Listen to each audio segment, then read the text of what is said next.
సచివాలయం నిర్మాణంలో అవకతవకలు జరిగాయని తన దృష్టికి వచ్చాయని విచారణ చేపడుతున్నట్లు ముఖ్యమంత్రి రేవంత్ రెడ్డి తెలిపారు.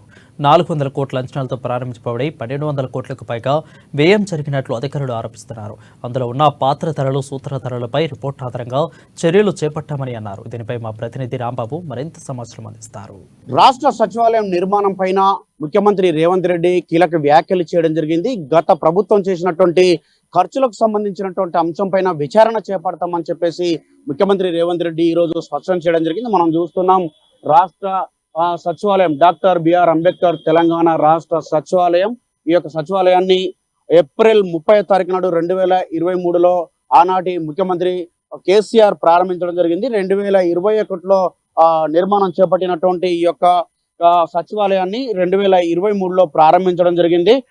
మొదట దీని యొక్క మొత్తం కూడా దీనికి సంబంధించినటువంటి 400 కోట్ల రూపాయల అంచనా వ్యయంతో ఈ యొక్క తెలంగాణ సచివాలయాన్ని నిర్మాణం చేపట్టాలని భావించినా కానీ అది 1200 కోట్లు అని చెప్తున్నారు. అది చివరికి 1600 కోట్ల వరకు కూడా పోయినట్టు తెలుస్తున్నటువంటి నేపథ్యంలోనే ఆనాడు పిసిసి అధ్యక్షుని హోదాలో ఉన్నటువంటి రేవంత్ రెడ్డి స్వయంగా ఈ యొక్క తెలంగాణ సచివాలయ నిర్మాణం పైన తాము అధికారంలోకి వస్తే పూర్తి స్థాయిలో విచారణ చేపడతామని కూడా స్పష్టం చేయడం జరిగింది. ఆ నేపథ్యంలోనే ఎన్నికలు జరిగిన తర్వాత ముఖ్యమంత్రి అయిన తర్వాత రేవంత్ రెడ్డి ఈ యొక్క వీటిపైన ప్రధానంగా దృష్టి సారించడం జరిగింది.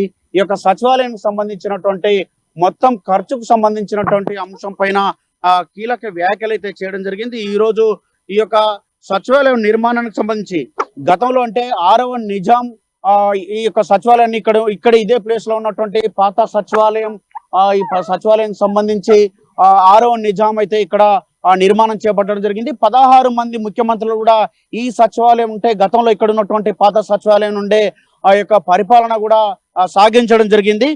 మొత్తం కూడా ఇప్పుడైతే కొత్తగా ఆ రోజు తెలంగాణ రాష్ట్రం ఆవిర్భవించిన తర్వాత ముఖ్యమంత్రిగా ఉన్నటువంటి ఆ రోజు కేసీఆర్ సచివాలయాన్ని కొత్తగా నిర్మాణం చేపట్టాలని చెప్పి భావించడం జరిగింది. ఆ నేపథ్యంలోనే ఈ యొక్క నిర్మాణానికి సంబంధించి మొత్తం 28 ఎకరాల స్థలంలో ఉన్నటువంటి ఈ యొక్క సచివాలయానికి సంబంధించి 28 ఎకరాల సచివాలయ స్థలంలో మొత్తం 635 గదులు, 30 కాన్ఫరెన్స్ హాళ్లతోటి, 34 గోపురాలతోటి ఈ యొక్క నిర్మాణాన్ని అయితే చేపట్టడం జరిగింది. ఇందులో 300 సీసీ కెమెరాలు కూడా ఉన్నాయి.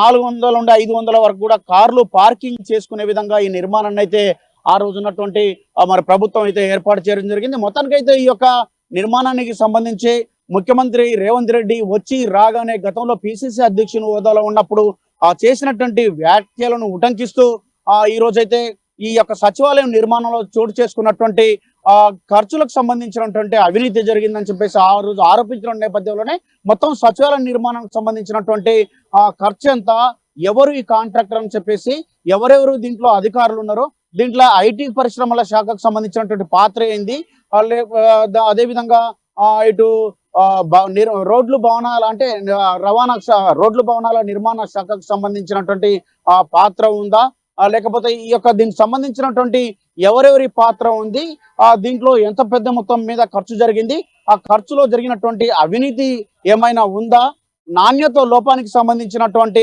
అనేక అంశాలు కూడా తన దృష్టికి వచ్చినటువంటి నేపథ్యంలో ఈ నాణ్యత అంశానికి సంబంధించినటువంటి అంశాలపైన కూడా దృష్టి పెట్టినటువంటి నేపథ్యంలో మొత్తానికైతే డాక్టర్ బిఆర్ అంబేద్కర్ తెలంగాణ సచివాలయానికి సంబంధించినటువంటి నిర్మాణం పైన కొత్తగా వచ్చినటువంటి ముఖ్యమంత్రి కాంగ్రెస్ ప్రభుత్వం అయితే దృష్టి సారించింది. ఈ యొక్క దీనిపైన వెంటనే ఈ యొక్క విజిలెన్స్ ఎన్ఫోర్స్మెంట్ డైరెక్టర్ తోటి దీనిపైన విచారణ చేపించాలని చెప్పేసి అయితే రాష్ట్ర ప్రభుత్వం భావిస్తా ఉంది. కెమెరామెన్ శ్రీకాంత్, రాంబాబు, అమ్మానేస్, హైదరాబాద్. నాణ్యత లోపంతో అంచనా పెంచి అమరవీరుల స్మారక జ్యోతి నిర్మాణం చేపట్టారని ముఖ్యమంత్రి రేవంత్ రెడ్డి అన్నారు. 1569 మంది అమరవీరుల పేర్లను శిలాఫలకంపై పెడతామనుకుంటే కనీసం గుర్తించలేని ఆరోపించారు. ఈ అంశంపై మరింత సమాచారాన్ని మా ప్రతినిధి రాంబాబు అందిస్తారు.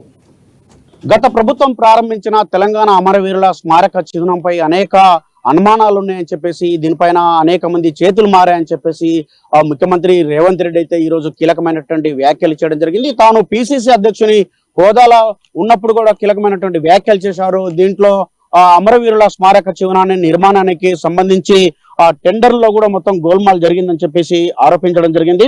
ఆ రోజు 2018లో 63 కోట్లతోటి 63.75 కోట్ల నుంచి దీని అంచనాలు పెంచుతూ 123.5 కోట్లు, 158.85 కోట్లు, అదేవిధంగా చివరికి 179.05 కోట్లకు ఈ యొక్క పెంపు అమరవీరుల స్తూపానికి సంబంధించినటువంటి టెండర్ పెంపునైతే అనేక అనుమానాలు ఉన్నాయని చెప్పేసి ఆ రోజు 9mm స్టెయిన్లెస్ స్టీల్ తోని నిర్మాణం చేస్తామని చెప్పి చివరికి అది 4mm స్టెయిన్లెస్ స్టీల్ తోని ఈ యొక్క నిర్మాణాన్ని చేపట్టారని చెప్పేసి ఈ యొక్క నిర్మాణానికి తెలంగాణ కాంట్రాక్టర్లు కాకుండా ఆంధ్ర కాంట్రాక్టర్లకు దీన్ని ఒప్పజెప్పారని చెప్పి అది కేసీ పుల్లయ్యకి సంబంధించినటువంటి కంపెనీకి యొక్క టెండర్ దక్కిన కానీ అది కేపీసీ కంపెనీగా ఈ యొక్క నిర్మాణాన్ని చేపట్టారని చెప్పేసి అమరవీరుల కుటుంబాలకు కూడా ఆనాడు ఇచ్చినటువంటి హామీలు కూడా ఏ ఒక్కటి కూడా నెరవేర్చలేదని చెప్పేసి 1569 మంది అమరవీరులు ఉండగా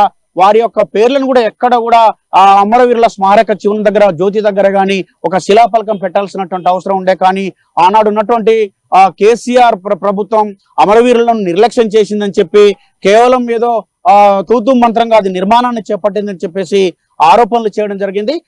ఆ రోజు పిసిసి అధ్యక్షుని హోదాలో చేసినటువంటి ఆరోపణలను ఉటంకిస్తూనే ఈ రోజు మరొకసారి కూడా ముఖ్యమంత్రి తన ఛాంబర్ లో అసెంబ్లీలోని తన ఛాంబర్ లో మీడియాతో మాట్లాడుతూ దీనిపైన ఈ యొక్క అమరవీరుల స్మారక చిహ్నంలో జరిగినటువంటి కేటాయింపులకు సంబంధించి ఏదైతే అంచనాలు బడ్జెట్ ను పెరిగిందో దీనిపైన నిర్మాణానికి సంబంధించినటువంటి అనేక అనుమానాలు నేపథ్యంలో ఈ నిర్మాణం మొత్తం కూడా లోపభూయిష్టంగా ఉందని చెప్పేసి దీంట్లో మొత్తం కూడా అవినీతి జరిగిందని చెప్పి గతంలో చేసినటువంటి ఆరోపణలకు తోడుగానే ఈ రోజు దీనిపైన విచారణ చేపడతామని చెప్పి నాణ్యత లోపం పైన కూడా విచారణ చేపడతామని కూడా ముఖ్యమంత్రి రేవంత్ రెడ్డి అయితే స్పష్టం చేయడంతో మొత్తానికైతే ఈ రోజు అమరవీరుల స్మారక చిహ్నానికి సంబంధించి ఇప్పుడు వచ్చినటువంటి ప్రభుత్వం అయితే 25,000 రూపాయల అంటే ప్రతి ఒక్క కుటుంబానికి కూడా 1569 మంది అమరవీరుల కుటుంబాలకు కూడా పెన్షన్ ఇస్తామని చెప్తా ఉన్నది. వాళ్ళ కుటుంబాలను ఆదుకుంటామని చెప్పి వాళ్ళకు ఇండ్లను కూడా ఇస్తామని కూడా తెలంగాణ ఉద్యమంలో పాల్గొన్నటువంటి అమరవీరులకు కూడా ఏదైతే 250 గజాల స్థలాన్ని కూడా ఇస్తామని చెప్తున్న నేపథ్యంలోనే గతంలో జరిగినటువంటి అవినీతిని కూడా ప్రతి ఒక్క అంశంలో కూడా ఎండగడతామని చెప్పి దానిపైన విజిలెన్స్ అధికారులను ఎన్ఫోర్స్మెంట్ డైరెక్టర్ తోటి కూడా విచారణ చేపడతామని కూడా ముఖ్యమంత్రి చెప్తున్న నేపథ్యంలో ఈ యొక్క అమరవీరుల స్మారక చిహ్నానికి సంబంధించినటువంటి అంశం పైన విచారణ దిశగా ప్రభుత్వం అయితే ముందుకు వెళ్తా ఉంది. కెమెరామెన్ శ్రీకాంత్, రాంబాబు, అమ్మా న్యూస్, హైదరాబాద్.